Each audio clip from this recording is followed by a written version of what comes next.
Coming to you live from Ursprung Gymnasium in Berea, Ohio. Welcome inside our coverage of the Ohio Athletic Conference. Tonight, the Baldwin Wallace Yellow Jackets and the John Carroll University Blue Streaks. Brendan Gulick and Ryan Swingle alongside. It's rivalry week, and the Blue Streaks come to town with a record subpar from what they're used to, Ryan, in the last couple of years, while the Yellow Jackets are actually having really a terrific season. Yeah, definitely a good year for the Yellow Jackets starting off with a perfect season, but falling on a 3-game losing skid here, looking to bounce back in these past few games, continuing into tonight.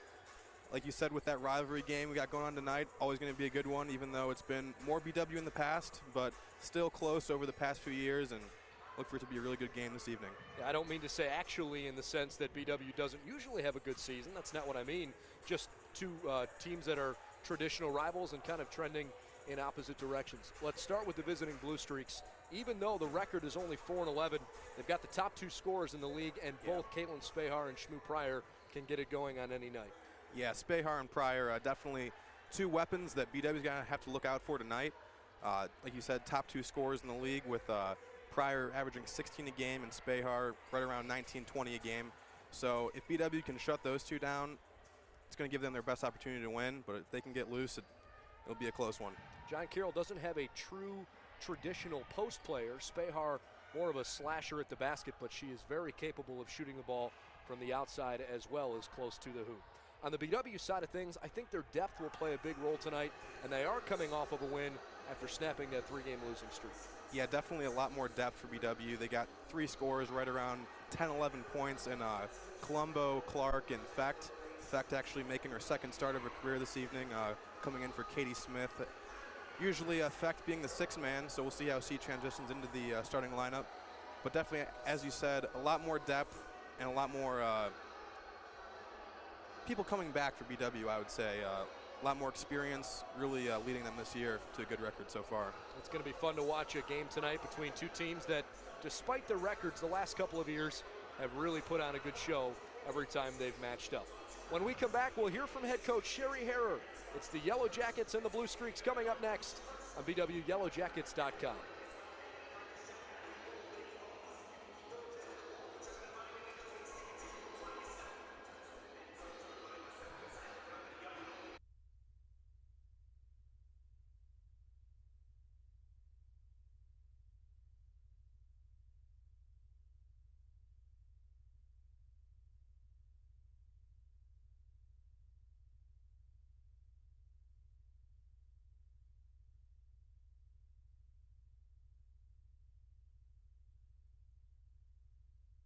Our pregame coverage of the Yellow Jackets continues tonight as they get ready for their first edition of the rivalry game against Crosstown John Carroll, as we sit down with head coach Sherry Harrer.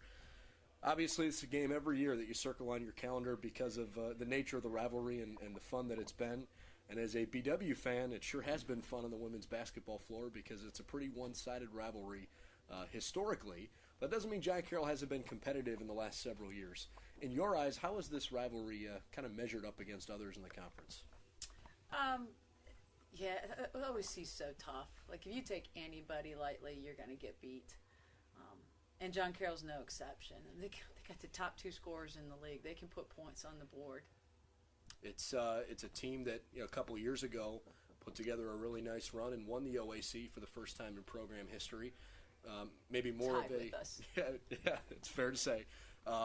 But there's a much deeper tradition here than there is on the other side of Cleveland.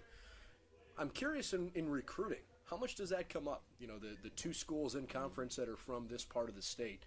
Do you find yourself consistently trying to recruit the same kind of kid? Surprisingly, not that often. I think it's the same type of kid, but we just, for whatever reason, occasionally we run into them, but not nearly as much as Mount Union or Capital. As you look at your season, it's been kind of different than what John Carroll's had. You've had a lot more success this year, 12-3, and you finally got the win back under your belt with your win in your last go-round. How was practice this week in your eyes? It was okay. Not as good as last week, which concerns me a little bit, but wasn't bad by any stretch of the imagination. And overall, the kids have practiced fairly well. We'll see what happens tonight. Can you elaborate on that a little bit? What were some of the things that concerned you in practice? Just the energy. just the energy. And I don't know if it's school starting back up or, all those factors. But, yeah, certainly not bad attitudes or anything like that, but just that bringing that energy. Again, and it may be my imagination too. Sometimes teams don't practice real sharp and they turn around and play great, and vice versa. So, yeah, I thought we did some things and got better, but it's just a matter of can we translate that to the court. How about specific to tonight's game? You mentioned that John Carroll's got a couple of really good scorers. They have struggled outside of those couple of players. Do you think that your depth will be a key tonight? Well, we hope so. We hope our depth can be a factor. We hope that we can wear them down a little bit. But they certainly aren't just a two-headed monster. They've got some other kids that can do some things, and if we don't come in ready to go as a team, it'll be a long night. Are you happy with the way that this team has progressed regardless of the win and loss record? Yeah, I thought against Otterbein Friday night, we carried over some of the good things that we did against Ohio Northern, even in a loss on Wednesday. We did do some good things, and we carried that over to Friday. Question is, can we continue to do that? If we do, then I really like where this group has gone. If we go back to being inconsistent, then we've still got a lot of work to do. How difficult is it when you have that rare Friday night game instead of a Saturday game, and you got a much more condensed timeline to flush win or loss and refocus on the next game? How difficult is that? It was a quick turnaround. It was tough. We normally don't do a lot on Thursdays anyway, so it really wasn't that bad from a practice standpoint. It was tougher probably on the coaches getting a scout ready and having it ready to go that quickly. But sure was nice to have Saturday off. I imagine you feel pretty well rested going into tonight's game. Is there any one particular key to the game tonight that you're focusing on? We've got to defend. We can't let them just go off, and then we've got to knock down shots. Good luck. Thank you very much, Brandon. More pregame coverage after this timeout on bwyellowjackets.com.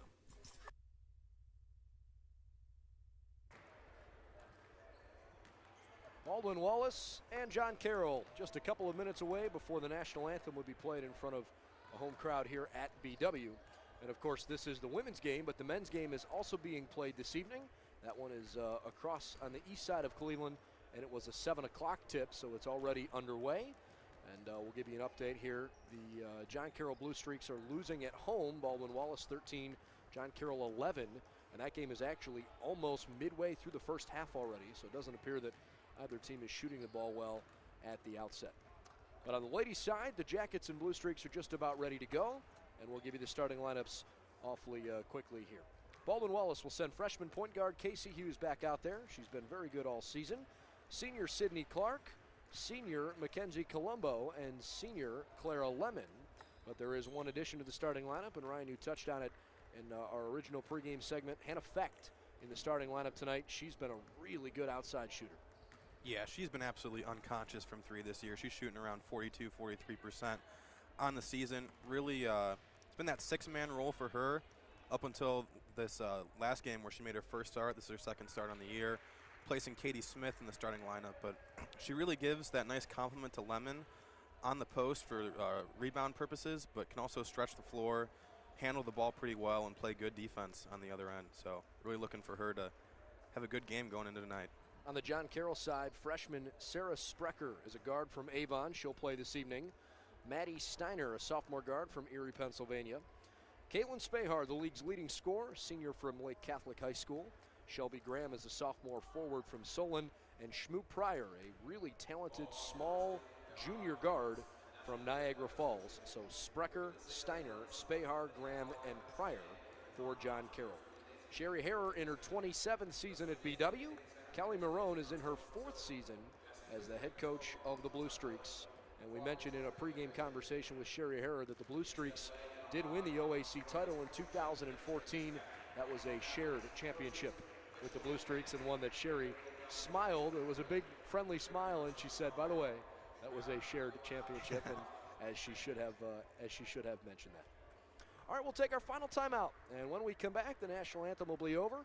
And when the introductions are made on the floor, Ryan will share his keys to the game as BW and John Carroll get ready for a big night on the hard court. It's Blue Streak basketball against the Yellow Jackets coming up next on bwyellowjackets.com.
John Carroll and BW being introduced to the home crowd for the Yellow Jackets this evening.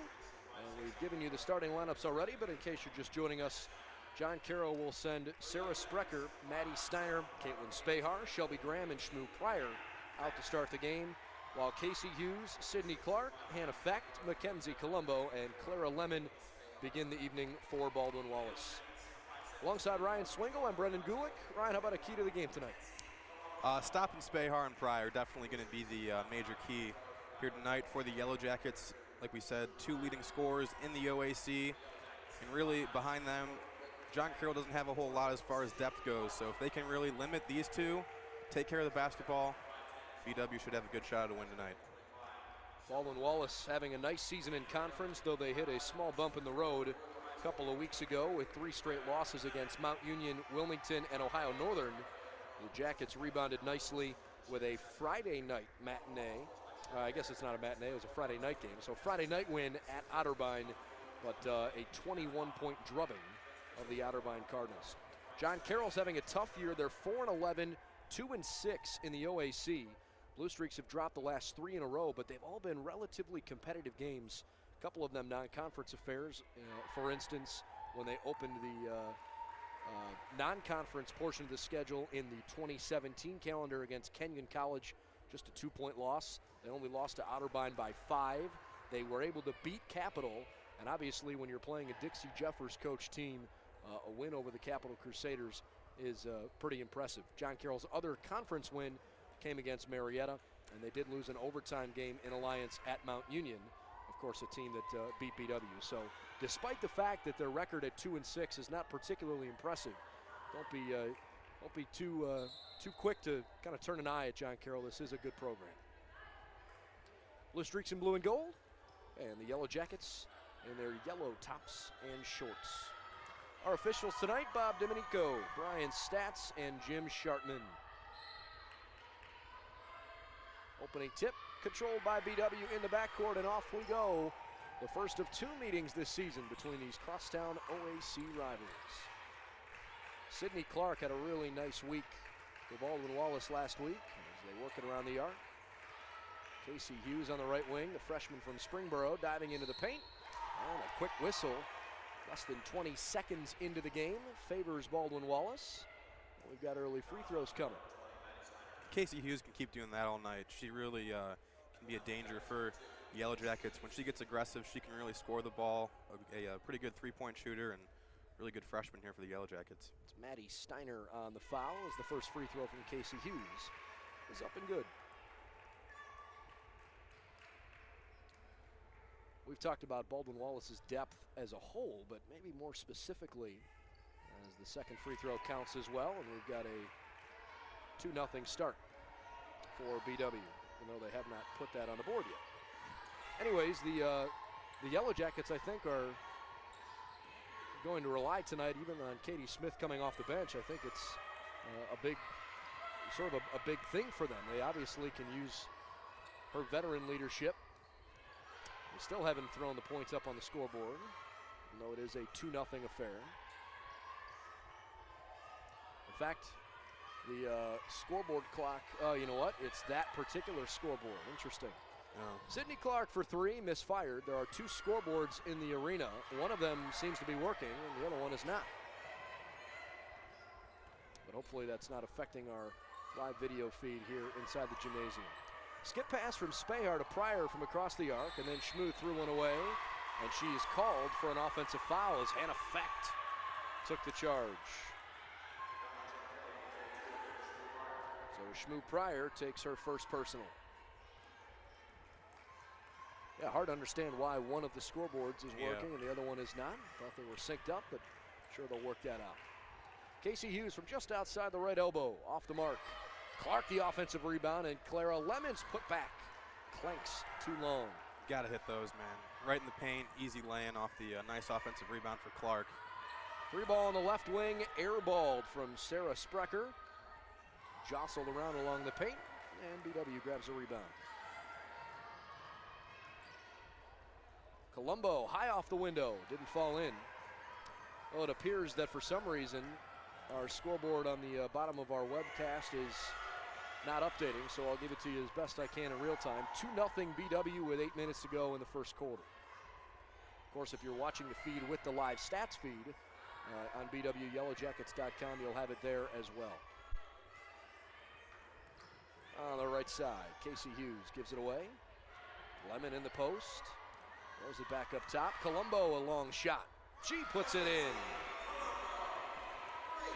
Colombo, really the facilitator for the Yellow Jackets. She's really great at driving the ball into the paint and allowing to create for teammates, but she can also shoot the three ball. She's the second leading as far as three-point percentage goes for the Yellow Jackets, so look for her to take advantage of some outside shots. Sprecher got fouled before she started putting the basketball up, so no shot. Foul is on Hannah Fecht, her first, and the first team foul against BW. Katie Smith waiting to check in. Sprecher hard into the paint, and she got bumped. That may be on Fecht again, which would be almost a worst-case scenario. It looks like it is. Yeah, it looks like she'll come out as she goes into foul trouble here in the first 2.5 minutes. You get your best three-point shooter in foul trouble, and with 2 fouls, there's a decent likelihood she may not play the rest of the first half. Which just means Katie Smith will probably see the floor more frequently. We'll see how that fares out. That's really one of the advantages of this depth that BW has. When one of your stars goes out with some foul trouble, you got some people that can come in and fill the role for her. Looks like the scoreboard that was not working is now working properly, and so that's also updated the score on the bottom of our screen. Glad to see that's the case. 5-1 after the free throw counts, and the Blue Streaks are on the board a couple minutes in. Riley Schill also checking in for Casey Hughes on that last free throw. Schill played an outstanding game in the tough, heartbreaking loss against Ohio Northern last week. Deflected out of bounds. It'll stay on this half of the floor. Of course, John Carroll and BW have both been in the news locally this week. Each of the two schools within the last 48 hours has named their new head football coaches. We'll talk about that at our first timeout opportunity. Riley Schill just inside the three-point strike. Pulled in by Sprecher. Low-scoring game early on. BW's not shooting it well, just one of their first 5. Caitlin Spahar cannot put the first field goal home for John Carroll, and Katie Smith pulls it away. Schill into the forecourt, over to Colombo. Smith is wide open for 3. Didn't work out for her. Well, in John Carroll's favor at the moment, they've at least held BW to mostly one-and-done opportunities. Yeah, really winning the advantage on the glass so far. Big key for them. Teams that win the rebounding battle usually having a better chances of success here in basketball. Pryor wants to set the screen for Sprecher. Back to Pryor, long 2. That one didn't go. Long rebound out to Colombo. McKenzie's pushing the pace, and she scores. Nice coast-to-coast finish there for Colombo on the transition break. Mackenzie Colombo with 5 of Baldwin Wallace's 7 first quarter points. And a couple of subs waiting to check in. Shelby Graham into traffic. Her layup was off the mark, and it's out of bounds. Back to BW. Rachel Wommeldorf, Tiffany Bentler, and Kara Marshall all check in. For Baldwin Wallace anyways. And the second unit really has that core nucleus of freshmen coming in. Before Fecht was a sophomore, and Wommeldorf a sophomore as well. As Schill gets her shot blocked, but really a nice young presence here for BW in their second unit. Jasmine Rogers fresh off the bench with that blocked shot. Katie Smith grabs the rebound after the miss. Maddie Steiner, Caitlin Spahar, Shmoo Pryor still out on the floor. And the 5th is Karin Spear. Spear is guarding Bentler at the moment. This is a matchup between Steiner and Schill, and a missed layup from Rachel Wommeldorf.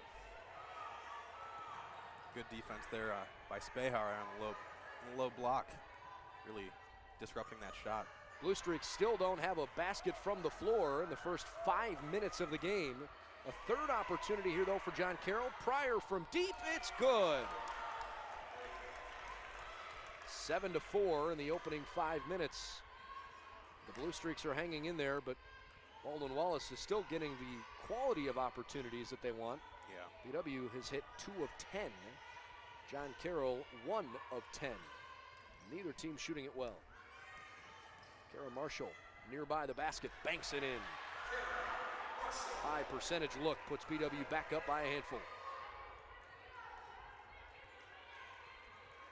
First basket of the game for Marshall. Mentioned that John Carroll had had a couple of close games. They also played two of the top-ranked teams in Division III basketball down in Puerto Rico. They get a foul against John Carroll in a loose ball situation. They played Messiah College and Wisconsin Oshkosh. Again, both top 25 programs this year on the women's side. And they were definitely challenges for the Blue Streaks in their international trip, losing to Messiah 63-39 and falling to the Titans from Wisconsin Oshkosh 65-41. And head coach Kelly Marone was certainly talking about the opportunities that they had to grow in those games. The Blue Streaks tried to fight defensively there. BW had some early season non-conference opportunities as well that challenged them. Loras College and the BW Holiday Invitational was a really good team. That was a great win for BW. Riley Schill driving down the middle of the paint, and her shot was blocked. Sprecher got her paws in the way. Late first quarter in a game where neither team is playing particularly well early on. And it looks like that is just going to end up in a turnover. Spear lost her footing, and that's that. Kenzie Colombo returns for Riley Schill. Remember, Hannah Fecht with 2 fouls in the first 2.5 minutes.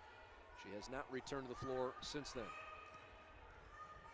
A turnover. Marshall threw it to Pryor, who can outrun you up the floor, and she finishes with a layup. Well, transition opportunity there off the turnover. Really something that BW's got to be careful of if they want to hold off this John Carroll offensive attack.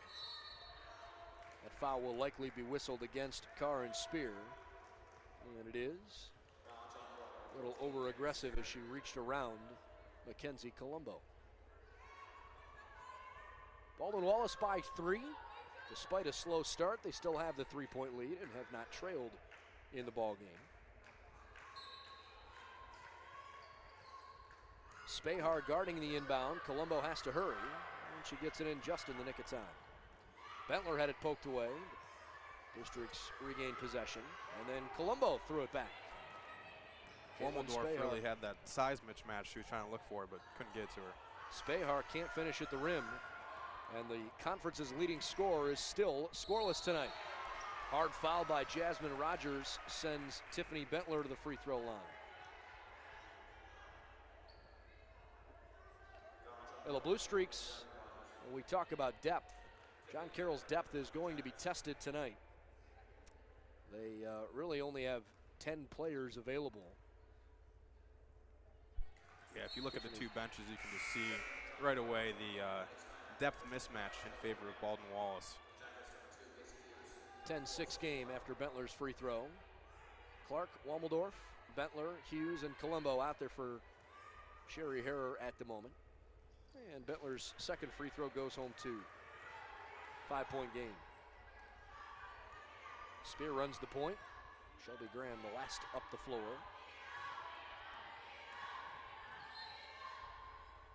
It's deflected out of bounds by the Yellow Jackets.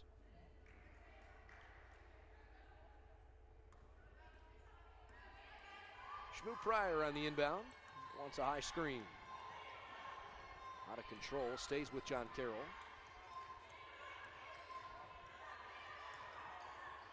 Looking for a shot from deep. It comes from Spear and it buries. 11-9 on the first 3 of the game from Karin Spear. Second 3 for John Carroll as a team. 2-point game as BW gets a little sloppy again on the offensive end. Casey Hughes the first to touch it, and it's called for over and back. Looked as though that ball got tipped, but they're still going to call the over and back. It's a tough break because that pass was clearly thrown into the paint. Yeah. But in Jim Sharpman's eyes, because it was not possessed by BW, it became an over and back call. Well, that's the third BW turnover. Trying to clean it up a little bit. Sprecher another 3, and the friendly bounce goes through. Baldwin Wallace trailing 12-11. It's that nice high bounce off the rim with the high arcing shot and gives it a chance to go in. It's an 11-4 run for the Blue Streaks, who were down 7-1. Sydney Clark picks up her dribble. Cross-court pass to Clara Lemon. 8 to shoot. No shot, an offensive foul. Man, a tough break for Sydney Clark. She saw a little bit of an opening and thought she'd get the benefit of the doubt. Coach Har looks like she thought the defender slid underneath her, but refs will call charge, and it'll be John Carroll basketball. Unlike BW, 3 first-quarter fouls, 4 first-quarter turns. Sherry said pregame that the energy in practice was a little bit of a concern this week, but she hoped that the team would be mentally ready and still have that edge for a home rivalry game. Nearing the final minute of the first quarter. And a poorly thrown pass into the paint becomes BW basketball. Colombo. A little travel she there, definitely traveled. You could tell she was doing everything in her possession not to. And she just couldn't keep that pivot foot. Boy, this has been a sloppy game so far. Neither team is playing their best, but it's a competitive game, and so you've got to try to wipe the slate clean here with just a minute left in the early part of the game.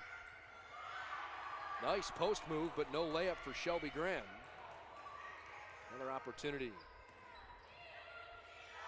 And Principe with her first action of the game, fed it down low, and it's finished off by Graham.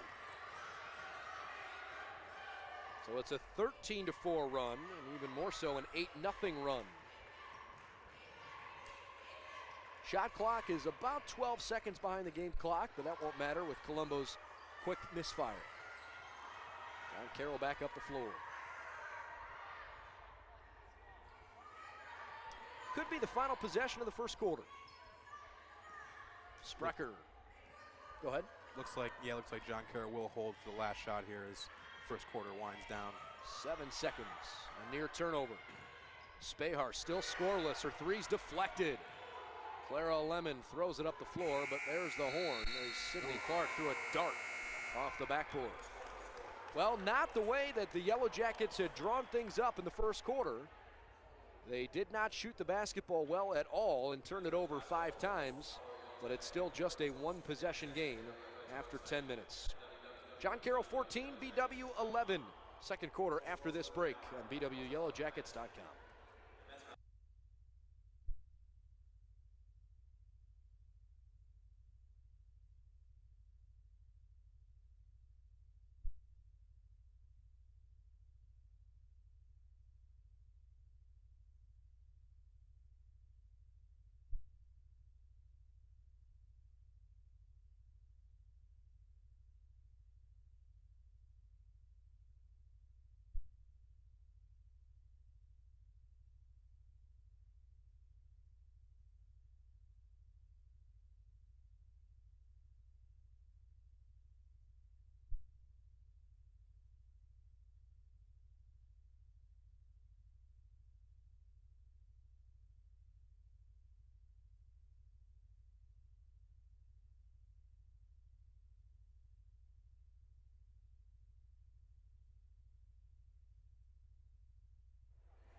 Yellow Jackets and Blue Streaks are through 1 quarter of action tonight, and it's John Carroll on top early by a score of 14-11. Alongside Ryan Swingle, I'm Brendan Gulick. Actually appears that neither game is particularly competitive tonight between these two rivals as Shmoo Pryor puts in a basket to make it 16-11. Maybe to say not competitive isn't the right way to say it, but we'll give you an update from the men's game as soon as we get a moment. Can't promise that one's going particularly well either here this evening. In the meantime, Cody Smith at the top of the arc, looking toward Tiffany Bentler. With 7 to let it go, another BW turnover. Baldwin Wallace has a 40-33 lead at halftime over John Carroll in the men's game. Really a poor job in this first quarter and really minute into the second quarter of taking care of the ball for BW, really allowing some turnovers and points off turnovers for the Blue Streaks. On the left side, Spahar for three, and she puts it in. John Carroll's run continues. Extending back to the first quarter, it's a 13-0 run and an 18-6 run overall. And Sherry Harrer said, okay, enough's enough. Timeout. We'll take it with her. Baldwin Wallace down 8 on BWYellowJackets.com.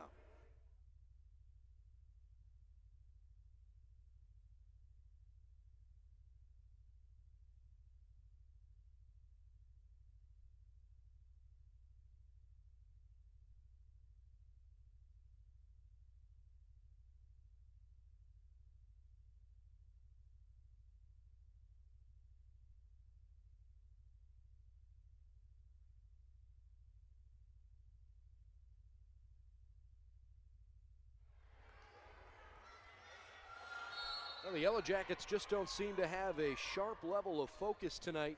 No. It's a game that BW's already turned the ball over 6 times in the first 11 minutes.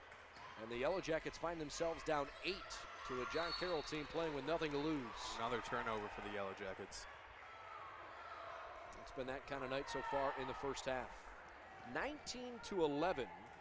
BW was up 11-6. This was also a 7-1 lead for the Yellow Jackets. So if you extend this back far enough, 18-4 run for John Carroll. Another layup, this time Shelby Graham makes it 21-11. John Carroll starting to put the ball in the bucket from close by. They've already hit 4 threes in the early going. Colombo got fouled in the paint in the act of shooting, so a couple free throws coming for her. Blue Streaks are +5 on the glass, 14-9, and that's something that should concern BW a little bit, Ryan, because even though the Jackets are a little bit more guard-oriented, they've shown an ability all year long for their guards to grab rebounds on both ends of the floor. Yeah, you got Sydney Clark, Colombo, and Lemon out there right now who are their top rebounders. And when you have Fecht in there, you really have 4 people that can really pull down some boards. But with Fecht out and Lemon not really being too effective here to start the game, it's been hard for them to control the glass for the Yellow Jackets. Mackenzie Colombo ends the long John Carroll run with a couple of free throws there. So it's 21-13. The last time the Blue Streaks gave up a field goal to Baldwin Wallace, well, that came on, actually, you know what? The 10 and 11 points were on free throws as well. The last field goal for BW was Kara Marshall's layup with 4:32 to go in the first quarter.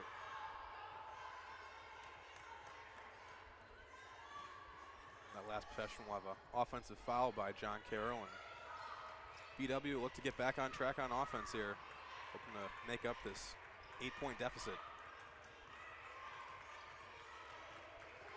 Riley Schill needs some help. Colombo calls for the screen, 6 to shoot. Colombo blocked, but it fell right to her teammate Sydney Clark, who put it home. Really good job of being there for the offensive rebound by Clark and giving her the easy land deep in the shot clock with only about 2 seconds left. There's one from the baseline. Sprecher missed. Colombo fighting for the rebound, and she rips it away from 2 Blue Streaks. Sydney Clark controlling in the forecourt. The hesitation move, it was perfect, but then she missed at the rim. And Kelly Marone asks for a 30-second timeout. So John Carroll sensed that maybe they needed to slow things down for a moment, and they take a stoppage with 6:51 left in the second quarter. We'll keep it here. I mentioned earlier that within the last 48 hours, both of these 2 institutions announced the hiring of their new head football coaches. Of course, John Snell was the head coach here for nearly 2 decades. Tom Arth had a 4-year stint in University Heights, but it turns out that both teams are now under new leadership, and the hires are made almost at the exact same time. Yeah, both teams announced their new head coaches last night for BW. Jim Hilvert out of LaSalle High School in Cincinnati. Comes from a deep background in Division III football at Thomas More, winning 6 PAC championships with them. And John Carroll got Rick Finati, old St. Ed's football coach, was at University of Michigan as the director of football ops in 2015. This year moved to a role as the defensive analyst for them, coming back into Northeast Ohio to coach the Blue Streaks rather. 2 very well-respected head coaches in each of their coaching circles, and should make for some fun matchups on the gridiron over the next several years to come. Meanwhile, Riley Schill commits her first personal foul, and that sends Shmoo Pryor to the free throw line. Both head coaches have official start dates with their respective universities on Monday. But I have to imagine that since it's Monday is the 23rd of January, the recruiting trail is blazing, and I can't imagine that either will be spending too much time on campus in the next 2 months. Yeah, I know for a BW perspective, we've been rolling with recruiting for the past month here. It's been a little difficult without having a head coach. Still have guys coming through, but at the same time, you want to know who your head coach is going to be next year. So really, this will be a great push for both teams recruiting, I'm sure, and guys here at BW are ready to get rolling. Looking forward to meeting with Coach Hilbert. We'll have a feature interview with him on his first opportunity as Riley Schill scores. And we are looking forward to bringing him aboard our broadcast next week on Wednesday. He'll join us at halftime of next Wednesday's broadcast against the Heidelberg Student Princes. So hopefully you can catch us with an exclusive interview twice, actually, with Coach Hilbert. Anyways, back on the basketball hardcourt, since that's the reason you tuned in the first place. Yeah. Rachel Wammeldorf with the turnover. It didn't seem to please the Yellow Jackets too much. No. Comes down with the offensive rebound, fighting to secure the ball, and moves the feet and turns the ball over. Bobbled, pulled up by the Jackets. Marshall for 2. 4-point game. BW starting to swing it back in their favor. After that long run in favor of John Carroll, BW has responded with an 8-2 run of their own. Wow. Caitlin Spahar faked Kara Marshall out of her shoes and got tackled because of it. BW's really had some trouble getting into their half-court sets, and not so much getting into them, but really getting quality shots off of them. And whenever they've been able to get those quality shots, haven't been able to convert, but they have had a couple opportunities off of turnovers and on some quick fast break transition games. So look for them to continue, get some open shots through that avenue if their half-court sets do not work out for them going forward. Caitlin Spahar, the younger sister of John Carroll's Missy Spahar. They did have a chance to play for one season together when Caitlin was a freshman and Missy was a senior. Caitlin onto the right side, a skip pass across the top, and it's deflected out of bounds. That was in 2014 when these two teams shared the OAC regular season title. And Missy Spahar was the runner-up to Thomas Moore's National Player of the Year in Sidney Moss. Missy Spahar, an All-American at John Carroll. And a travel on Spahar before she threw it up. Missy and Caitlin, very different kinds of players. Missy had a little bit of a mid-range game, but preferred to play closer to the basket. Caitlin, a little bit more prone to shoot the mid-range to outside jump shot. That being said, she's not really the kind of player you'll see post up a whole lot, but she can definitely drive to the basket and likes to do that with some frequency. 4-point game midway through the second quarter. Katie Smith, great hard pass into the paint. Marshall redirects it around. Back to Smith for an open triple, and she buries it. 1-point contest. BW has climbed all the way back in. Back and forth here as we about to the halfway point of the second quarter. BW jumped out to that early lead. John Carroll takes it right back, and now we got a 1-point game once again. 11-2 run for the Yellow Jackets. Sprecher high off the window, and it misfired. A chance to take the lead, but a turnover. 9th giveaway for BW in the first half. And Sprecher can't add to the visiting lead. John Carroll in blue and gold, BW in yellow. Pryor circling through and throws a missile at the rim that goes through somehow.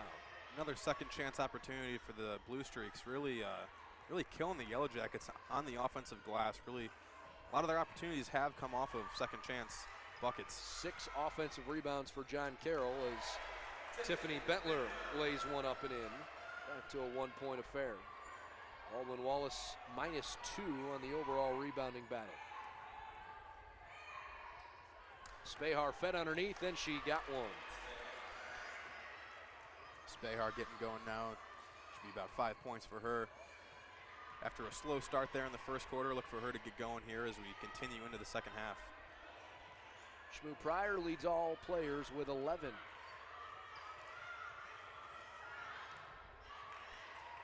Another Yellow Jacket giveaway. You can just see the look on Sherry Harrer's face. She's got 5 new players waiting to take the floor in a moment. BW nearly turns it over. I beg your pardon, John Carroll nearly did, and then on the out-of-bounds save, it went to the Yellow Jackets. Pryor against Bentler. Almost dug in too close. Wommeldorf on the blocking foul will shoot 2. Nice pick and roll play there between Wommeldorf and Schill. Draws the foul and will go to the line for 2. Spear picks up her second. 3rd on John Carroll. Got a full line change coming on here for the Yellow Jackets. Wommeldorf at the stripe hits the first. 4 of those 5 will check in as Clara Lemon waits. But Clark and for the first time, we're going to see Mackenzie Matthews off the bench. Colombo and Hughes Joyner. Matthews probably playing here because, in effect, still has 2 fouls. Or she has basically not played this whole first half after picking up 2 fouls in about 15 actual seconds. I don't think there was more than 1 second that ticked off the game clock. Right. 2 free throws make it a 1-point game once more. Clara Lemon back on the floor, and it is a 1-point game. Late first half as BW is trying to come from a bigger hole than they anticipated, and they're giving the Blue Streaks a chance to get free throws here in this last couple minutes before we go to halftime. Was a good foul by Casey Hughes there as she let number 14, Karen Spear, drive right by her, but making her earn her 2 at the line here. So Karen Spear will shoot a couple. Sophomore from Chardon on the east side of Cleveland. And it misses off the front of the rim, no good. A largely local group for John Carroll. The only 2 players not from the state of Ohio. Pryor's from Niagara Falls, as we mentioned. And Principe also from Buffalo. I beg your pardon, so there's 3 because Maddie Steiner's from Pennsylvania, but the rest of the group is all Ohio born and raised, and most of them are Cleveland bred. 2-point game. Wow, a hard pass from Hughes. It caught Lemon off guard, and she still put it in to tie the game with a free throw coming. Clara Lemon almost took one off of her nose. Yeah. She caught it in sort of a reactionary spot. Yeah. Nice pass by Hughes, but definitely not ready there by Lemon. Nice assist for Hughes. And 1 opportunity now for Lemon. Sprecher replaces Karen Spear.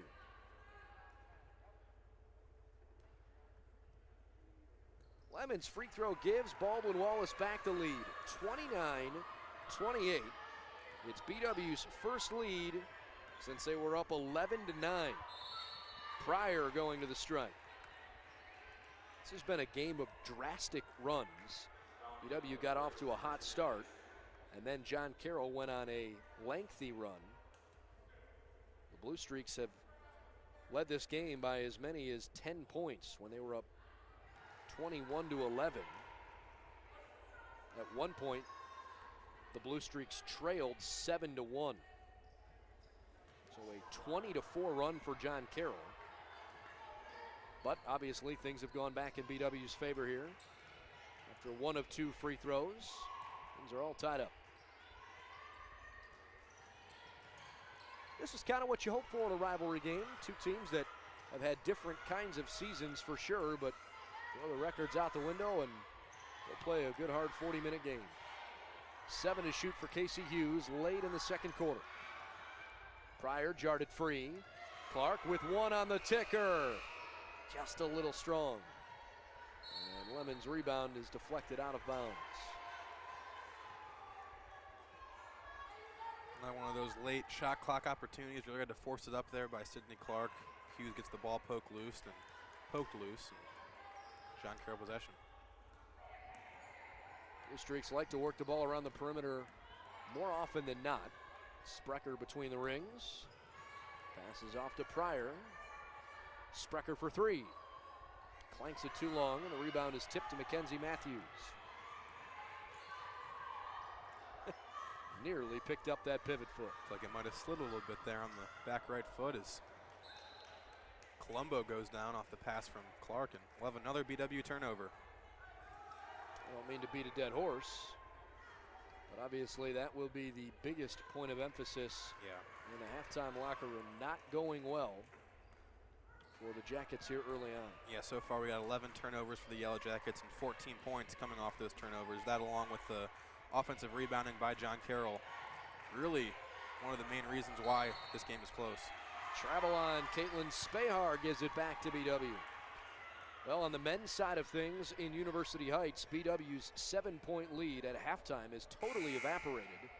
They've been outscored 19-8, and nearly midway through the second half, John Carroll has a 52-48 lead, so it's a competitive game, but BW's fairly sizable lead is starting to fall away.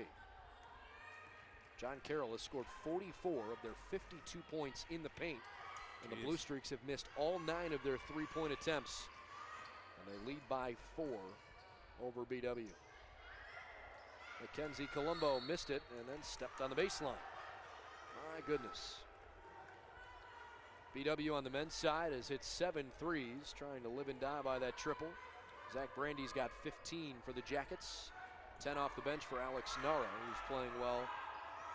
John Carroll's big man Simon Kucharowicz having a good game with 14 points. 29-29. Shot clock is off of the final 20 seconds of the first half. It's been a hard-fought first half for both teams with high effort levels because neither team has played well. Yeah. Both teams really struggling to make those easy opportunities. For the halftime lead, Colombo buries it. Pryor throws up a three-quarter court shot that goes well short. And Mackenzie Colombo's three ball right before the timer gives the Yellow Jackets a three-point edge at the intermission. Baldwin Wallace 32, John Carroll 29. We'll be back in just a few minutes here on BWYellowJackets.com.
Just about ready for the start of the second half as the Baldwin Wallace Yellow Jackets lead the John Carroll Blue Streaks 32-29 in a game that both teams took a little bit longer in the locker room than usual. I'm sure it was not particularly happy conversations, but neither team played their best basketball in the first half. BW with 11 first half turnovers. Ryan, they started the game 3 of 13 from the floor. They really turned it around, hitting 7 of their next 11 shots. So the numbers probably don't reflect the fact that BW hasn't played well, and I think they probably feel fortunate to be up by 3. Yeah, both teams starting off the game, not making a whole lot of good opportunities. Both teams getting some nice shots from in the paint, but couldn't capitalize. BW goes out onto a 7-1 lead. John Carroll comes back, really stretches their lead out, but BW comes back again. And as you see now, we got a 3-point lead for the Yellow Jackets after Colombo hits that last second 3 to close out the first half. John Carroll only hit 5 of 18 in the first quarter. Shot the ball at a better percentage, 5 of 12 from the floor in the second period. Off and running in the second half, and BW's bench is already more alive. Remember, Hannah Fecht sat most of that first half with foul trouble. She is on the bench to start the second half as Mackenzie Colombo is going to the free throw line. Yeah, only 3 minutes registered for Fecht so far. Really seemed like she was out a lot sooner, though, as no shots for her. No real stats either besides those 2 fouls in the first half for Hannah Fecht. 3 fouls now on John Carroll's sophomore guard, Maddie Steiner. And that third one comes literally 20 seconds into the second half. Mackenzie Colombo, it's 1 out of 2, so she's got 11 points. That leads Baldwin Wallace, but it's still second most in the game behind John Carroll's Shmoo Pryor, who's got 12 points in her 17 minutes so far.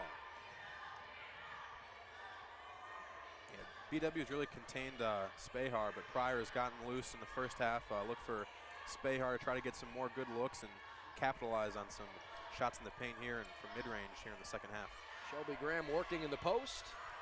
Dangerous pass. Graham pulls it down, puts it in, and she's got one more coming. Well, I don't know if Clara Lemon could have defended that any better. Looks like she was straight up. I didn't really see a whole lot of contact other than her really just standing there and having 25 Graham running right into her. But she made the layup, and she'll go to the line for this and one opportunity. 6 points for Shelby Graham, and her free throw is too long. John Carroll from the free throw line, typically pretty good, right around 72% this season. But they've hit only 5 of 9 in this one. Colombo bangs one in. It's 35-31 as Colombo continues to score at a high clip tonight.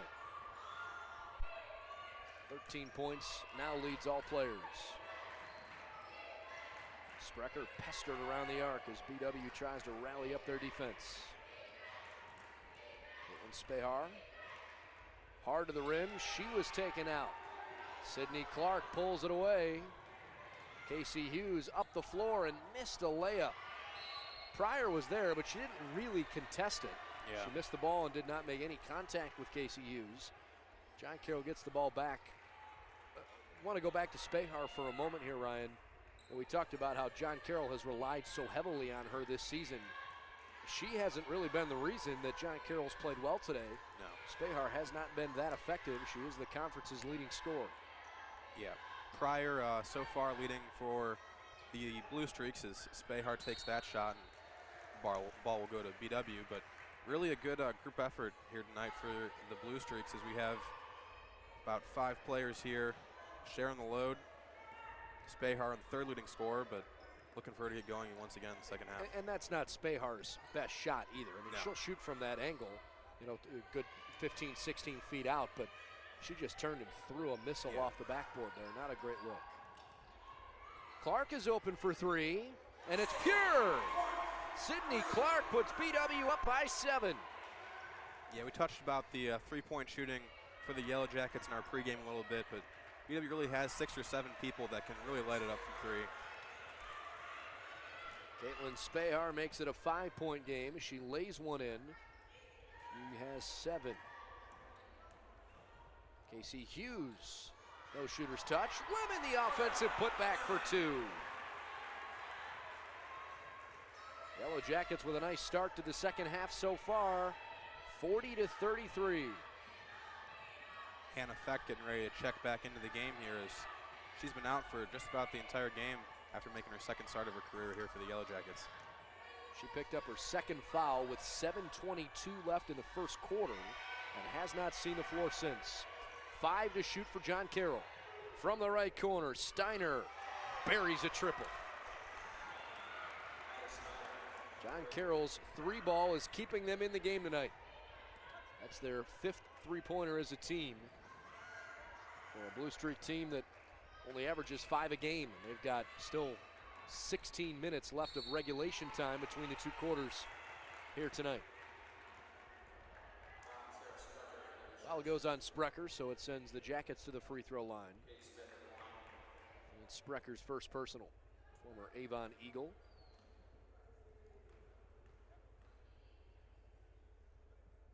Katie Smith at the line buries the first one. It's kind of interesting to hear Sherry Harrer's comments pregame. Obviously, these are the two conferences or two schools in the OAC that compete, and geographically, probably you would think. Right. Look at a lot of the same kids, the two schools from Greater Cleveland in this conference, and of the other Division III conferences, there aren't too many D3 schools that are, within an hour of Cleveland. Mount Union is probably bordering on that, more like an hour and a half from downtown Cleveland. But she said, interestingly enough, a lot of the students that she is recruiting, and I'm referring to Sherry Harrer, not necessarily some crossover. She said they don't really recruit a lot of the same kids. Yeah, very interesting, especially with that geographic note that you mentioned. Schools being about 20, 25 minutes away from each other. You'd think those people that you're recruiting close to home would be about the same, but according to Harrer, not a whole lot of crossover there between the two schools. Pryor was so close to putting one in, and she just couldn't finish it off.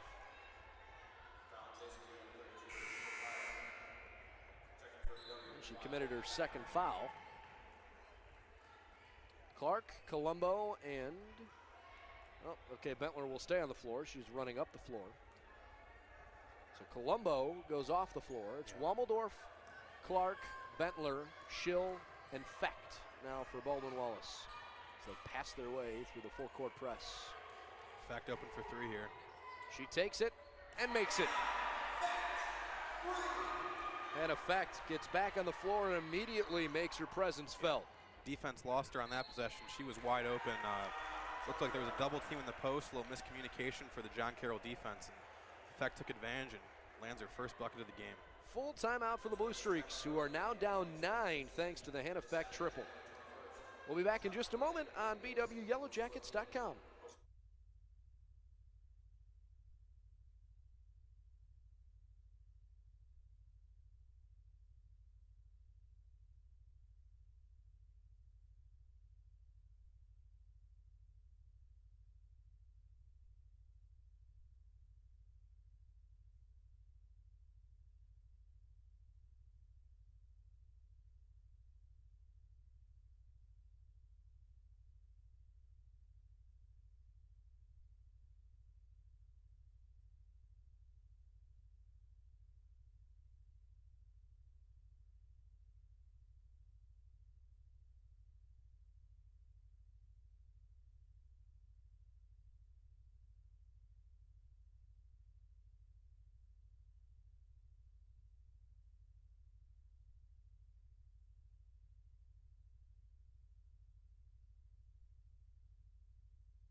Third quarter action continues from Ursprung Gymnasium, where Baldwin Wallace, with a 45-36 lead, has put together a nice effort against John Carroll tonight, at least since the intermission, as Caitlin Spahar draws the foul.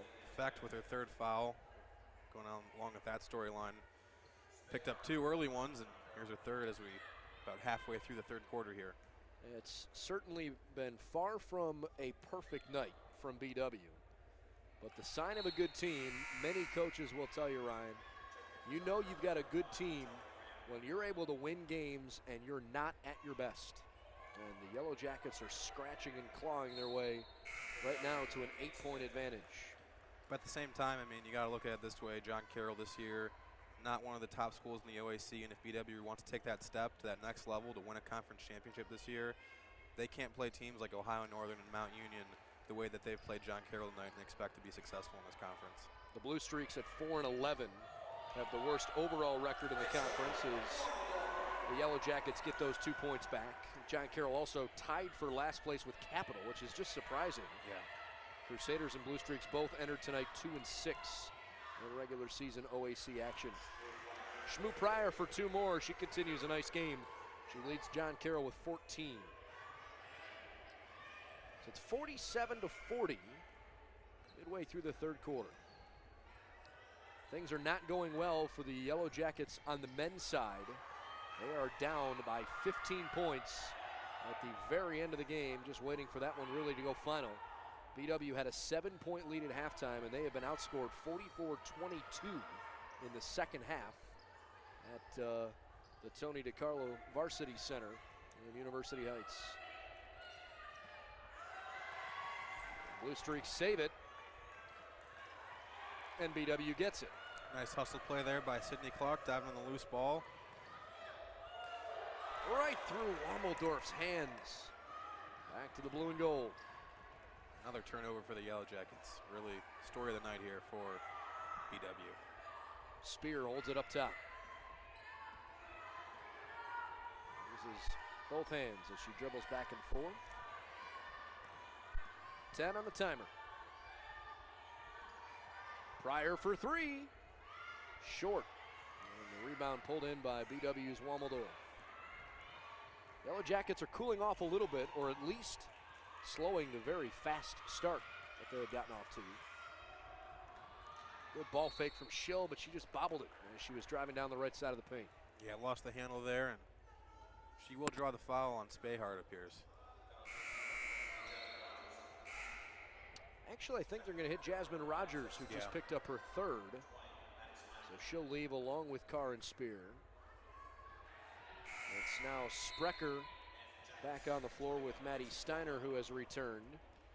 Colombo replaces Riley Schill, and here comes Kara Marshall for Sydney Clark.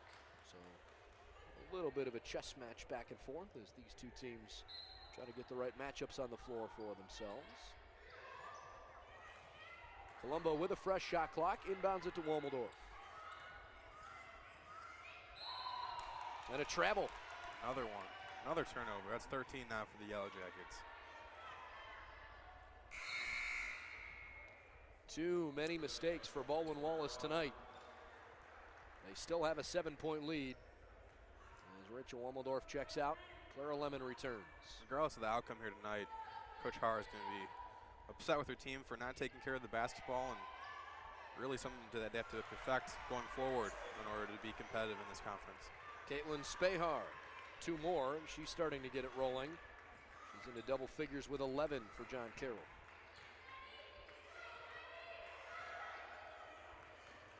The Blue Streaks are hanging around. BW needs a dagger. Maybe it's here. Big shot from Katie Smith for 3. It was so pure, the twine went right back up over the rim. Yeah, nice shot by Smith. 50-42. The whole team chanting Katie Smith's name. She's got a big smile on her face, standing back on the defensive end of the floor. And Smith seems like she's taken the role from going from the starter to being the 6th man here, really in stride and having a pretty good game for herself tonight. Well, truth be told, she's played more like a starter tonight because of Fecht's foul trouble hasn't probably been much of an adjustment for her. No. Colombo barrels into Shmoo Pryor, and the offensive foul called against the BW upperclassmen.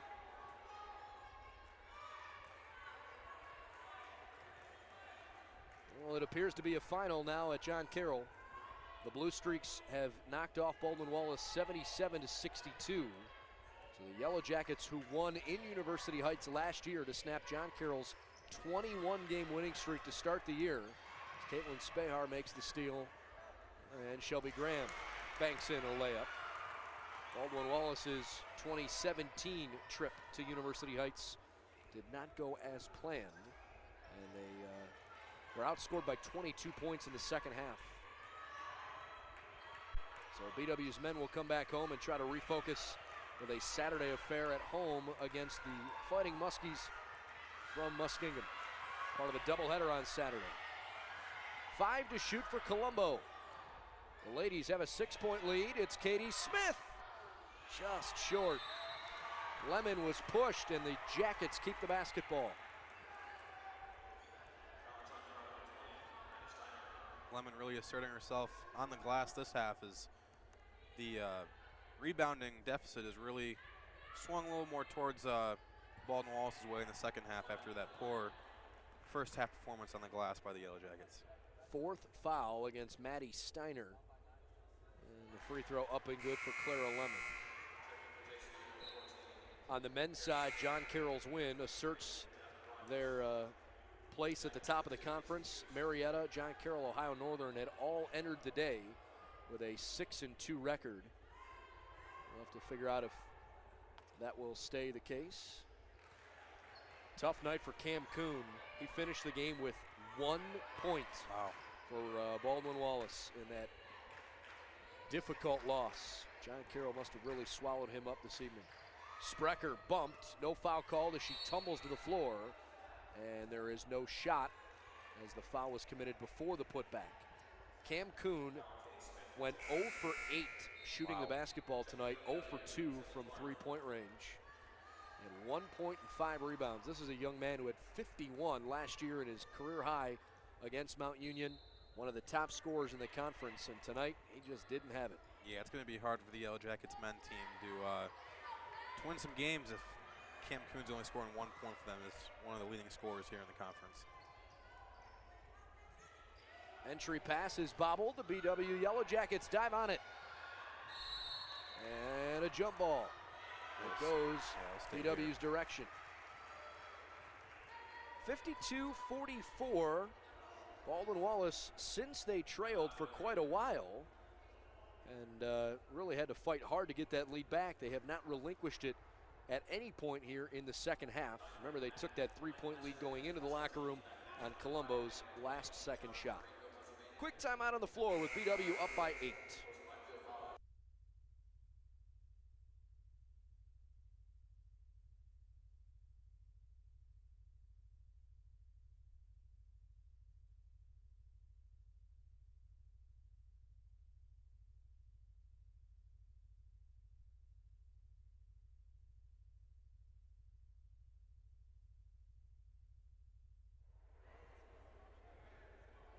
Baldwin Wallace 52, John Carroll 44.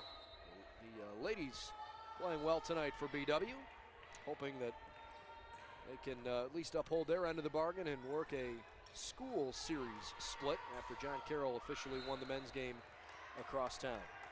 Another BW turnover, and that's been their biggest problem all night long.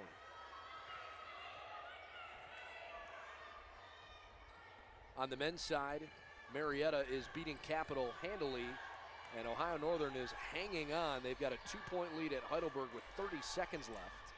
We'll see if it's still a 2-way or 3-way tie at the end of the night for first place in the OAC on the men's side of things. Long 3-ball off the mark. Looks like Spahar really forcing some shots here this evening. Hughes, the one-handed pass, and it's a hard foul as Sydney Clark goes down tumbling. Getting back to that, Spahar, a lot of her shots just seem forced tonight, really not getting into a comfortable position to make some easy shots. She has had some opportunities, but for the most part, it seems like she's really forcing some difficult shots that aren't going down for her. Other games around the conference on the ladies' side as Sydney Clark steps to the line and puts the first shot in. Heidelberg playing Ohio Northern in Ada, and as expected, the conference leading Polar Bears are throttling Heidelberg 62-29 with still 4 minutes left in the third quarter. Clark hits them both, and BW's lead grows to 10. Wilmington leads Otterbein 32-29 late third quarter. That's a very low scoring game. Mount Union 54, Muskingum 63, a 9-point lead for the Fighting Muskies. That would be a big upset. Mount Union at 4-4 in conference can't afford to lose to a Muskies team that is not that good. Sydney Clark to the corner. Of course, that's a team BW will see on Saturday.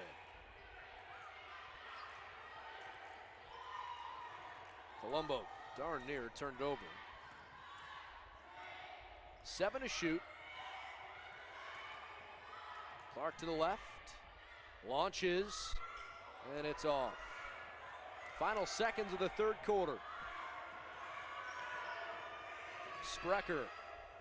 Deep 2 is too short.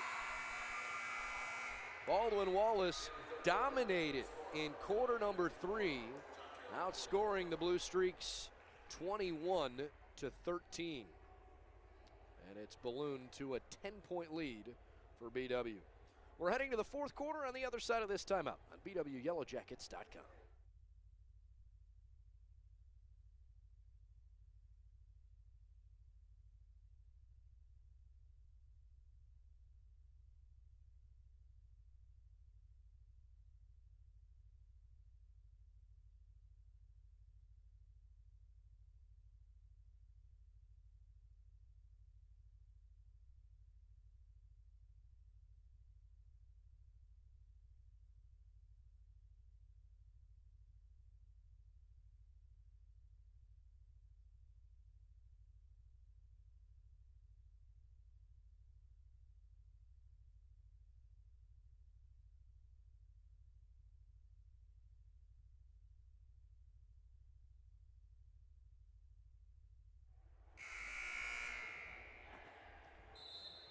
Well, the fourth quarter gets underway in Berea with the Yellow Jackets on top 54-44.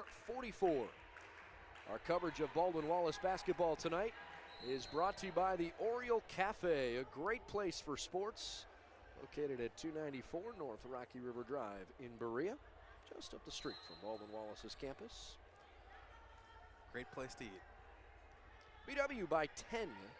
They've definitely turned things around since that halftime intermission. They've taken a little better care of the basketball here in the second half too, though it's still been a problem throughout the course of the game as Clara Lemon misses the layup. Caitlin Spahar saves it from going out of bounds, and Shelby Graham was pushed to the deck.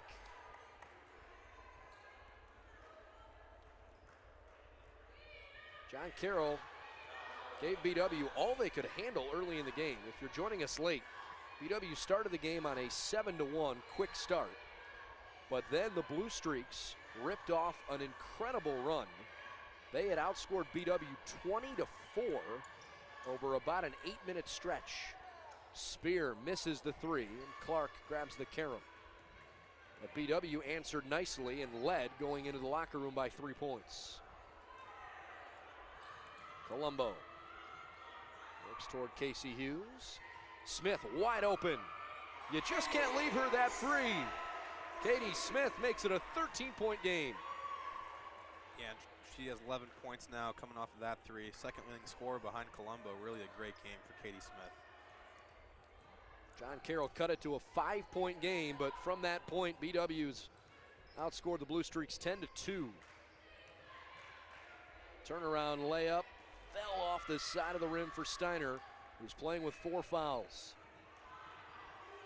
Smith wants, well, at least she thought about another, and she turned it over looking into the paint. Spahar the steal. Caitlin Spahar is fouled. That turnover makes it 17 for the Yellow Jackets, and 18 points off a turnover so far, and only opportunity for more after these 2 free throws here by Spahar.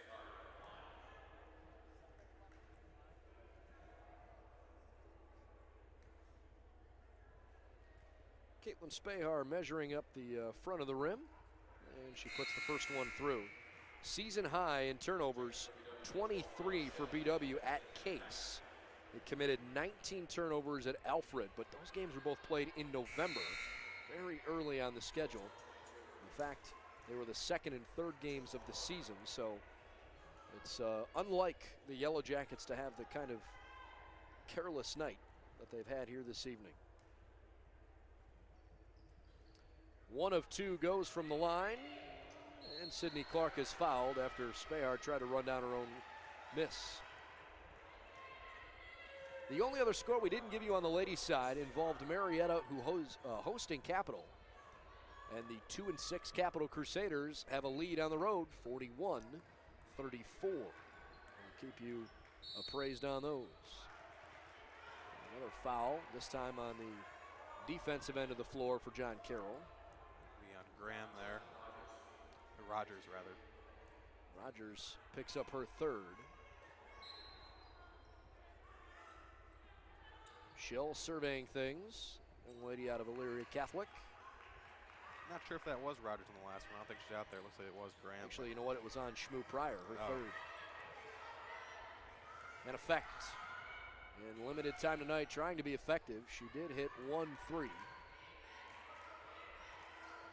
Casey Hughes. Clark wants a long distance shot, and she dials one in. That might be what BW needed to start pulling away as Kelly Marone asks for a timeout.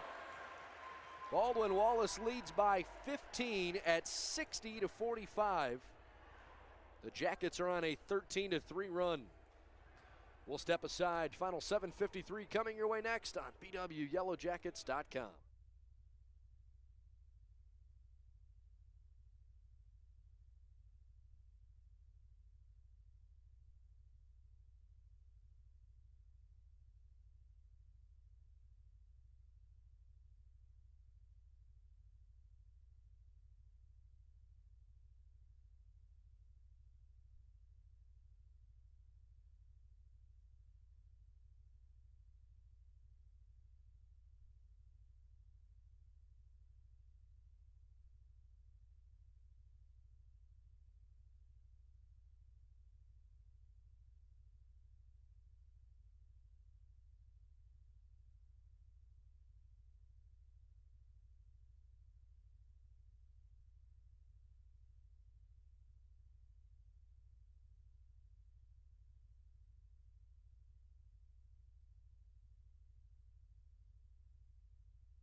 Baldwin Wallace leads by 15 as the three-point shot has been BW's friend tonight. They've hit a couple at critical moments early in the game, and then late in the second half, Clark and Smith in particular have been dialing him in. Spahar launches well off the mark. In fact, really pressured in the backcourt. Nice ball control coming up. Riley Schill had a brief opening.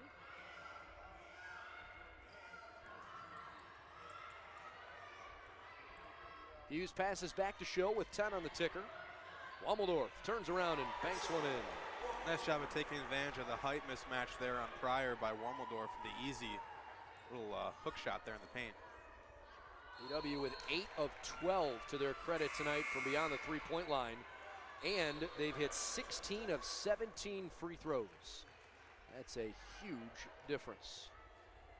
John Carroll hasn't gotten to the free throw line quite as many times, and they're usually very good at putting in their free throw opportunities. Tonight, just 8 of 13. And Blue Streaks just not putting in baskets in bunches. They scored 5 field goals in the first and second quarters, and they only hit 6 shots in the third quarter. It's just not enough against BW's defense tonight.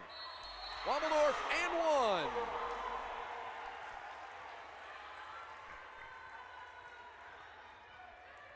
It took BW a while, but they're starting to run away with it. 19-point game now for the Yellow Jackets with 6:44 remaining in the fourth quarter. A sizable lead now for the Yellow Jackets. Fact, Clark, Wommeldorf, Bentler, and Schill out there for BW in a moment where they're trying to put this one out of reach. Wommeldorf has 9 after the free throw, and it's a 20-point game. Remember, at one point in the first half, BW trailed by 10, a 30-point swing. Underneath, Graham just has the unkind rim. She's had a couple misses like that tonight that were just a little bit off to the side. Sydney Clark with her jersey untucked. It's unlike her. Out of bounds, yeah. And it looked like Hannah Fecht at her heel grazed that brown sideline. So BW is trying to improve on the season here to 13-3. They're looking to get to 6-3 in conference, but still a lot of basketball left before the OAC tournament in late February. That one goes out of bounds off of BW. That being said, this is not lost on the Jackets.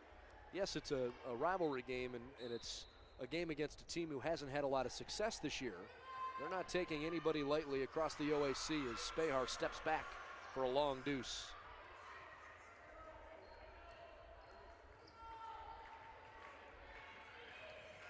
(65-47). Spahar had a quiet first half, but she's waking up, and so is Hannah Fecht.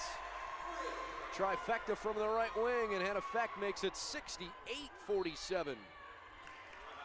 Timeout, John Carroll. Fecht, after getting into foul trouble, hit both first shots so far for quick 6 points on a very efficient night, 2 for 2, both from 3. We'll step aside and return in just a moment on BWYellowJackets.com.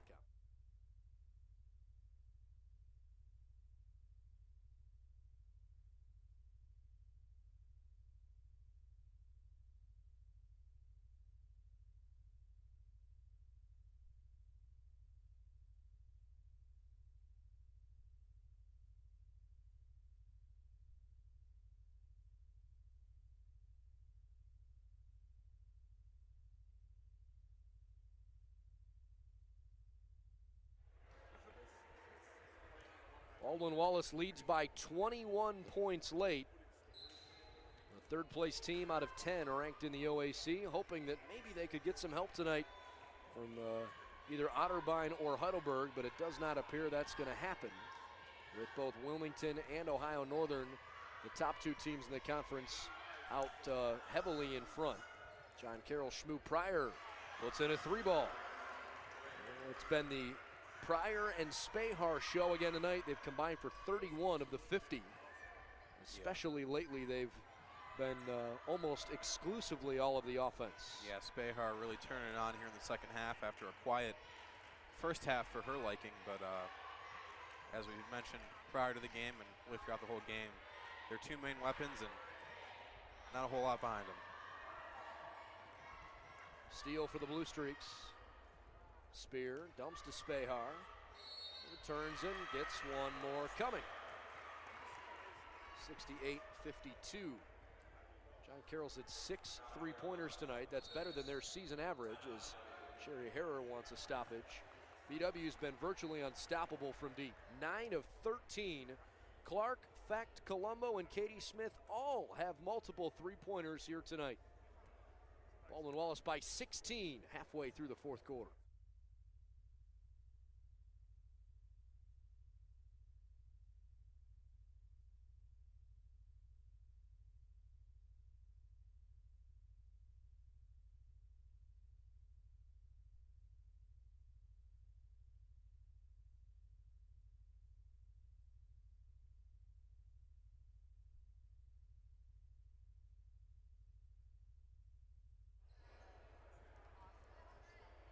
Baldwin Wallace took the lead into the halftime locker room, and they have not looked back.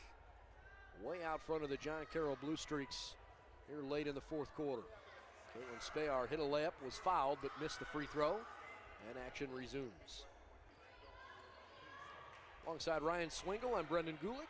Glad you made Yellow Jacket basketball a part of your Wednesday night. We'll be back on the air on Saturday. It's a doubleheader, the only doubleheader of the season for Baldwin Wallace in conference. And it features the men's and women's teams both playing Muskingum 2 and 4 on Saturday afternoon. Yeah, hope to get a good crowd out here for that game. Nice Saturday night doubleheader, an opportunity to see both the men's and women's team on display, like you said.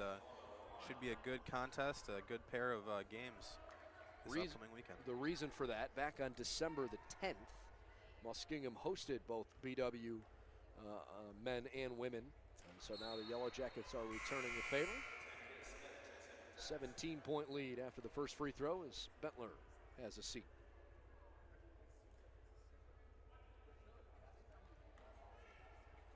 Well, the Yellow Jackets woke up in the locker room at halftime, and the Question is, can they carry this momentum now through a stretch of home games? Today, the first of 4 straight games they're playing at home. They've got Muskingum, Heidelberg, and Marietta coming to town over the next week and a half. Pryor denied by Colombo, defended very well, and Shmoo Pryor just shows why she's one of the top scorers in the conference. Nice job at creating some space in the turnaround, and nice play there by Pryor. 70-54. Pryor with 19, Spahar with 16. If you reverse those are each player's season averages. Yeah. Final few minutes of regulation. Shot clock at 5. Pryor doing everything she can to slow up Colombo, who missed the layup. Little runner clanked off the side of the rim. Spahar tried to feed Spear in transition, but Spear stepped on the baseline before trying to throw it off of a Yellow Jacket. Mount Union trailing at Muskingum by 11. Wilmington has a 15-point lead against Otterbein, and Ohio Northern has a 29-point edge over Heidelberg. All of those games are at least midway through the fourth quarter. We'll see if those scores hold. Capital and Marietta playing a more competitive affair. Halfway through the fourth, Capital leads by 10 on the road. Sydney Clark, the jump pass to an open Fact. She's almost 50% from the three-point line anyways, but when she's that wide open in rhythm, her numbers have to be silly. Spear, the behind-the-back pass to Spahar. Didn't turn into a 3-ball, though. Yeah, Fact been unreal all year from 3. Spahar up and under 2 more.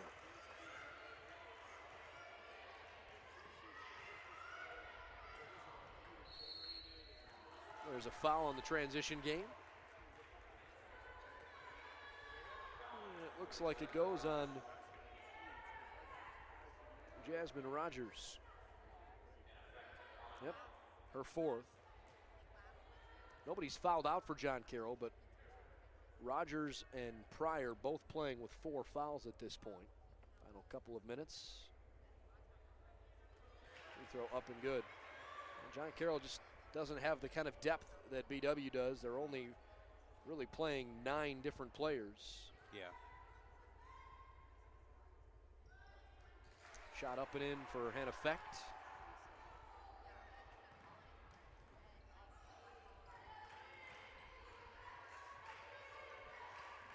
$16-point game. Look how deep Katie Smith was guarding Spear beyond the 3-point line there. Spear launches anyways. She nearly banked it in. Graham the rebound, back to Spear again. Second time doesn't help her either. Spear has an interesting release when she shoots that 3-ball. A little unorthodox release for her.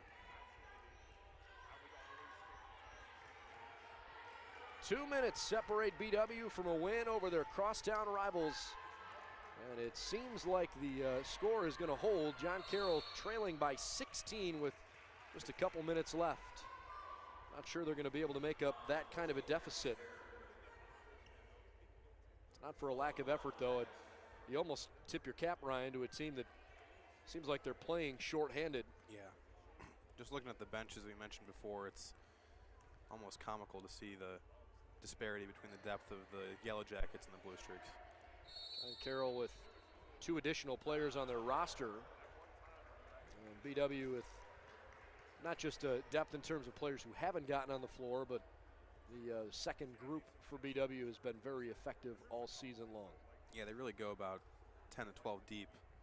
10 that really play a consistent amount, and then 12 that will rotate in occasionally. Kelly Marone trying to use these as teaching moments for her group, knowing that Caitlin Spahar is the only senior on this team. And while she's had a tremendous career for John Carroll, there will be life after the Spahar sisters. Missy and Caitlin will have both graduated from John Carroll. There are obviously a nice group of sophomores on this team. Haven't seen any of Bree Pittenger tonight. Karin Spear is a sophomore. Maddie Steiner is a sophomore. And Principe's played just a little bit, but she's a second-year player, as is Camille Adelman, who has not played this evening as well. and Shelby Graham, a sophomore. The only freshman on the group, Sarah Sprecher, and she's in the starting lineup. So you're talking about a young John Carroll team very much in rebuilding mode. And so Kelly knows that she has to take those moments to teach her team different things, even though it's been a grind of a season as the Blue Streaks are on the verge of falling to 4-12. A much different year than they had 3 seasons ago when they split the OAC title with the Yellow Jackets. Definitely some shoes to fill, but like you said, you got a lot of young talent, but at the same time, you got to get some good recruiting classes coming in the next few years. It's going the other way. BW gets the basketball back. John Carroll's ladies went to the NCAA tournament in 2 consecutive years, the first times in program history. Of course, that was in 2014 and 2015. BW awfully familiar with the NCAA tournament. They've been there quite a bit. 6 different OAC tournament championships, 13 NCAA tournament appearances for a program rich in the women's basketball tradition.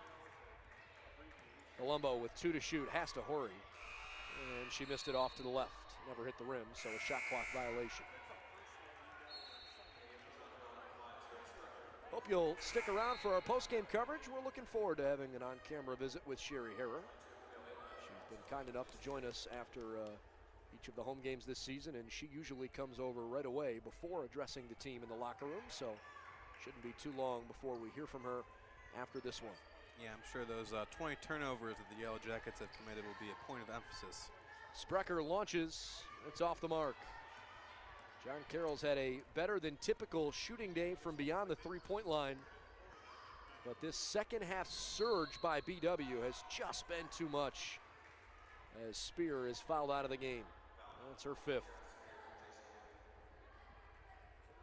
So Karin Spear is done. And here comes Jillian Miller, a junior from NDCL out on the east side. Her first appearance of the game. Karin Spear frustrated that her Nate came to a premature end. It's Colombo's free throw good.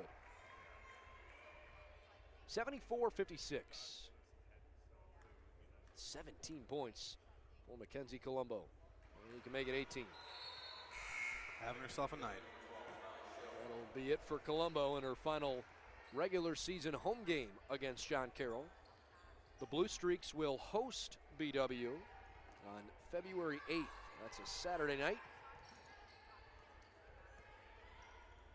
Actually, I beg your pardon, that's a Wednesday night. I had to think about that for a minute. It is a Wednesday night. And of course, the men will play on this floor. It's not too far from now, just a couple of weeks away before these teams meet again. Ball rolls out of bounds. Shot clock's at 13, game clock, final 26 seconds. Here comes Mackenzie Matthews.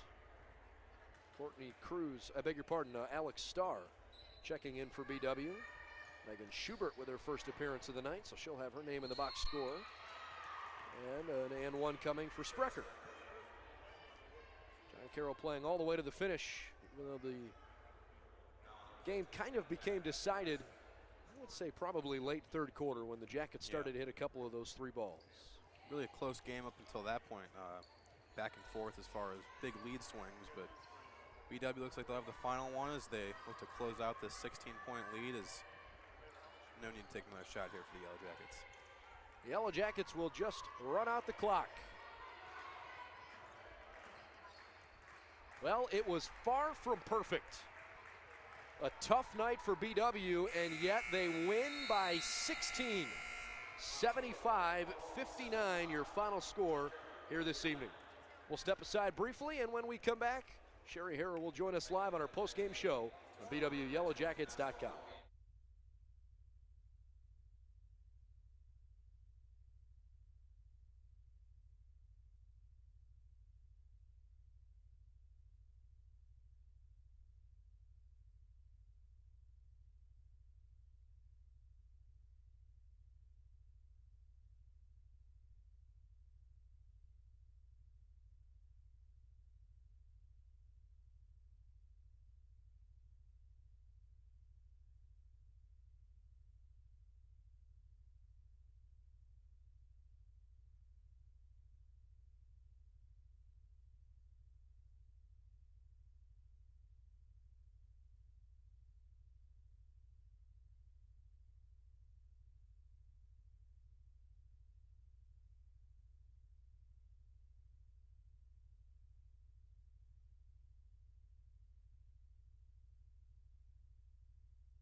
Welcome inside our coverage of the Yellow Jackets postgame tonight after an impressive win over the John Carroll Blue Streaks, 75-59.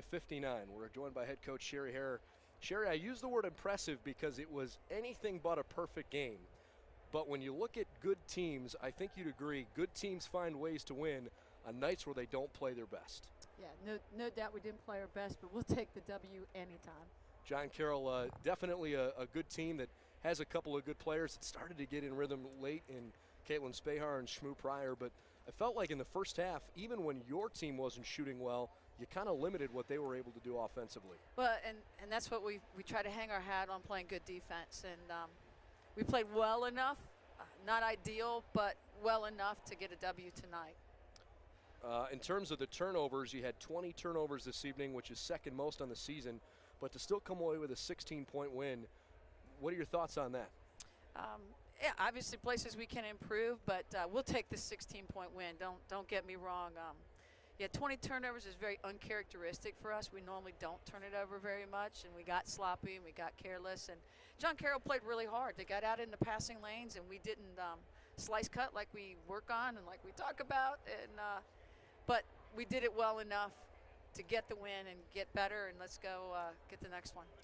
The three-point shooting tonight was exceptional, in my opinion, for BW. The Jackets hit 9 of 14 three balls, and it seemed like not only did they go in frequently, but they really came at important times, especially in that third quarter. No doubt. And we got Hannah Feck back out there after the foul trouble, which helps a little bit in the three-point shooting area. But our kids shoot the three pretty well, and they get a good look at it. And I thought we got some pretty good looks in that third quarter as well.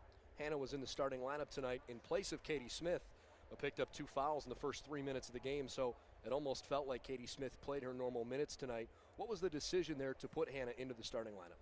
Just trying to get her going a little bit, and yeah, Katie been struggling a little bit, and we've accomplished, I think, what we had hoped. We actually started Katie in the second half because she played well and Hannah didn't, and we think we have 2 kids that we can interchange right there. Well, it's nice to see BW back with now their next winning streak, 2 in a row. You got a chance to play Muskingum here at home on Saturday. It's a long stretch of home games for you, 4 in a row. I'm sure it feels good to get one against the rival. Absolutely. Thanks, Brendan. Congratulations. Thank you. We'll wrap up after this timeout on BWYellowJackets.com.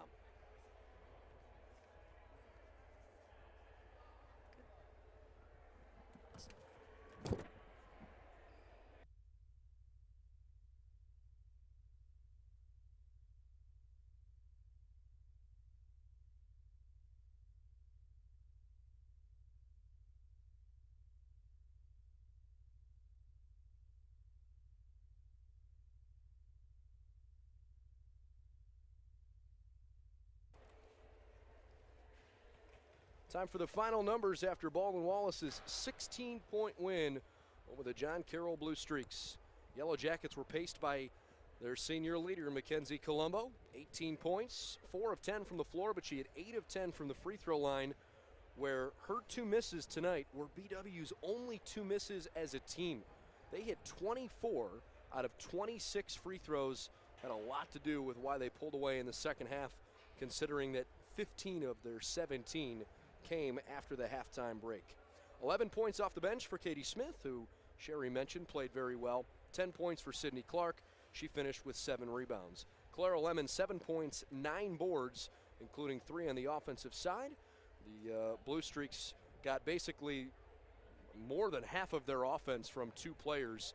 Shmoo Pryor, 19. Caitlin Spahar had 18. Nobody else in double figures for John Carroll. Shelby Graham had 8. 7 for Sarah Sprecher, the freshman guard. Karin Spear, before fouling out, had 4 points. BW shot it 21 out of 44 for the game. That's 48%. John Carroll did not shoot the ball well in the first half, but rebounded a little bit in the second half, finishing the game 34% shooting from the floor. The Blue Streaks hit 6 out of 19 three balls. That's just not going to do it when BW got as hot as they did from beyond the arc. And when they were driving to the basket and getting fouls, they basically put everything in. Yeah, really a tale of 2 halves here for this game. Really close in the first half, then towards the middle to end of the third quarter, BW just ran away with it.